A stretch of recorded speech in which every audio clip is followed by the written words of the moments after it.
السلام علیکم ورحمۃ اللہ وبرکاتہ۔ معزز سامعین، قرآن مجید میں اللہ سبحانہ و تعالیٰ فرماتے ہیں یا ایھا الرسول بلغ ما انزل الیک من ربک، یعنی اے رسول صلی اللہ علیہ وآلہ وسلم، اللہ تعالیٰ کا پیغام دنیا کے کونے کونے تک پہنچانا آپ کی ذمہ داری ہے۔ کیا پہنچانا ہے لوگوں تک؟ اللہ تعالیٰ کا پیغام جو اللہ تعالیٰ نے جبرائیل علیہ السلام کے ذریعے سے نبی پاک صلی اللہ علیہ وسلم کو دیا، وہ پیغام پہنچانا نبی پاک صلی اللہ علیہ وسلم کی ذمہ داری ہے، پوری دنیا کو دنیا کے کونے کونے تک پہنچانا۔ لہٰذا نبی پاک صلی اللہ علیہ وآلہ وسلم کے بعد اس مشن کو، اس ذمہ داری کو پورا کرنا امت مسلمہ کا فرض ہے۔ اب اگر امت مسلمہ میں یہ شوق نہیں ہوگا، یہ جذبہ نہیں ہوگا کہ اس مشن کو جو اللہ تعالیٰ نے نبی پاک صلی اللہ علیہ وسلم کو سونپا تھا اور پھر نبی پاک صلی اللہ علیہ وسلم کے ذریعے مسلمانوں تک آیا، تو اب مسلمانوں کا یہ فرض بنتا ہے اور نبی پاک صلی اللہ علیہ وسلم سے یہ وفاداری ہے اور نبی پاک صلی اللہ علیہ وسلم سے محبت کا تقاضا ہے اور نبی پاک صلی اللہ علیہ وسلم کے اطاعت اور اتباع کا تقاضا ہے کہ اللہ تعالیٰ کے اس پیغام کو دنیا کے گوشے گوشے تک پہنچایا جائے۔ لیکن یہاں ایک بات کا خیال رکھنا ضروری ہے کہ یہ دعوت کا جو کام مسلمان کریں گے، وہ اگر نبی پاک صلی اللہ علیہ وسلم کے منہج پر، نبی پاک صلی اللہ علیہ وسلم کے طریقے پر نہیں ہوگا تو وہ قابل قبول نہیں ہوگا۔ لہذا مسلمانوں کو اپنے ذہن میں رکھنا ہے کہ نبی پاک صلی اللہ علیہ وآلہ وسلم نے دعوت کا یہ کام، تبلیغ کا یہ کام، اللہ کے پیغام کو دنیا تک پہنچانے کا یہ کام کس طریقے سے کیا۔ ان طریقوں کو ذہن میں رکھتے ہوئے مسلمانوں کو یہ کام کرنا ہوگا، تبھی قابل قبول ہوگا۔ لہذا دعوت، تبلیغ اور پیغام رسانی ان احکامات کی روشنی میں ہوں گی جو نبی پاک صلی اللہ علیہ وآلہ وسلم نے، جو مبلغ اعظم نے، جو داعی اول نے صحابہ کرام رضوان اللہ تعالیٰ علیہم اجمعین کو سکھائے۔ اور دعوت کے وہ اصول جو نبی پاک صلی اللہ علیہ وسلم نے اپنائے تھے، وہ قرآن کی روشنی میں سورہ نحل میں اللہ تعالیٰ فرماتے ہیں ادعو الی سبیل ربک بالحکمۃ والموعظۃ الحسنۃ وجادلہم باللتی ہی احسن، کہ اللہ کی طرف دعوت دو حکمت کے ساتھ، اچھی نصیحت کے ساتھ، اور جب بحث کا موقع آئے تو اچھے طریقے سے بحث مباحثہ کرو، مطلب یہ کہ لڑائی جھگڑا نہ کرو، اچھے طریقے سے بحث مباحثہ کرو۔ تو یہ دعوت کے 3 اصول ہیں جو سورہ نحل میں اللہ تعالیٰ نے بیان فرمائے۔ پہلا حکمت، دوسرے موعظہ حسنہ اور تیسرے جدال احسن۔ تو نبی پاک صلی اللہ علیہ وآلہ وسلم نے اپنی دعوت میں ان 3 اصولوں کو بنیادی اصول کے طور پر رکھا۔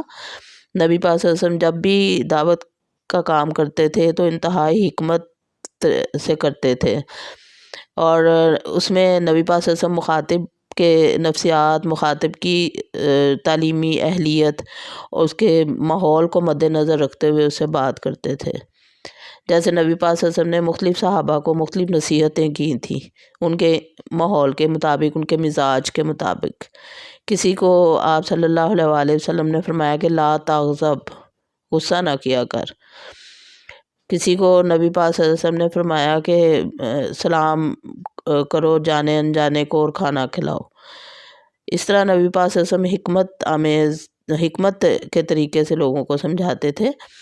جیسے نبی پاک صلی اللہ علیہ وسلم نے فرمایا کہ صحابہ کرام سے کہ تم جنت میں نہیں جا سکتے جب تک کہ ایمان نہ لے آؤ، اور تم ایمان والے نہیں ہو سکتے جب تک کہ تم آپس میں محبت نہ کرنے لگو۔ تو میں تمہیں بتاؤں کہ تم آپس میں محبت کیسے کرو گے؟ افشوا السلام بینکم، اپنے درمیان سلام کو رواج دو۔ پھر نبی پاک صلی اللہ علیہ وسلم نے فرمایا کہ بہترین اسلام جانے انجانے کو سلام کرنا اور کھانا کھلانا ہے۔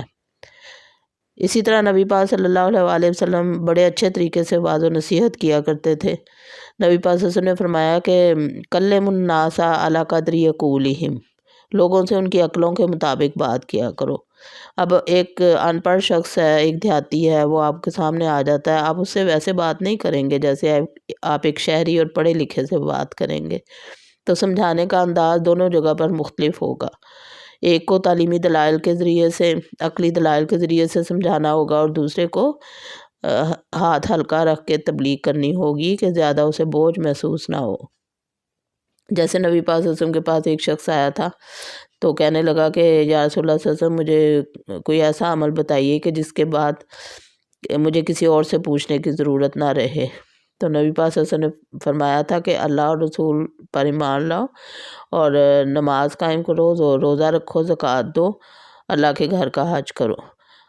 تو وہ شخص واپس مڑا اور یہ کہتا جاتا تھا کہ اللہ کی قسم میں ان میں سے ان کو بیانے ہی ان کو پورا کروں گا اور ان میں کسی چیز کا اضافہ نہیں کروں گا۔